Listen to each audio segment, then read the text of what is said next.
одаме ки баъди ҳамхобагӣ ғусл намекунад чӣ ҳукм дорад?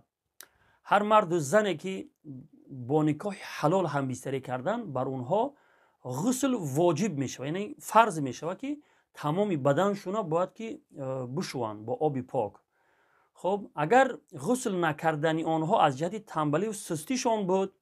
ва бар инҳо миқдори як вақт намоз гузашт, яъне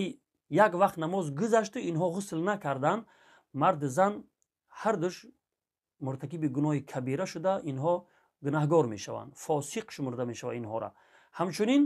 зане ки аз ҳайз пок мешавад, яъне ки одати моҳиёнае ки доранд, баъд аз пок шудан ё ин ки баъд аз нифос, яъне баъд аз таваллуд кардан ки 40 рӯз месад ё тибқи одаташ 30 рӯз 35 рӯз чанд рӯзе ки ҳаст, вақте ки аз ҳайзи нифос пок шавад, ғусл кардан бар инҳо бар чунин зан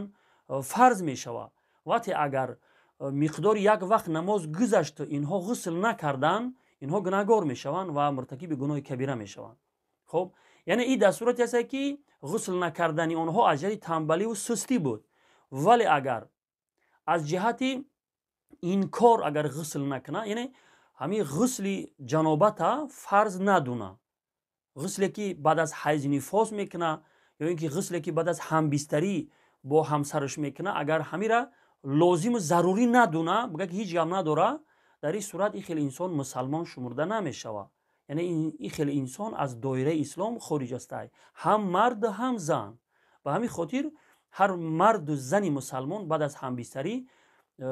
кӯшиш кунад ки як вақти намоз ногузашта ғуслро анҷом бития, биё намозша дар вақташ бихонад. вале агар вақти намоз гузашт, гуноҳ болои гуноҳ зам мешавад, яъне ба хотири намоза нахондан муртакиби гуноҳи кабира мешавад.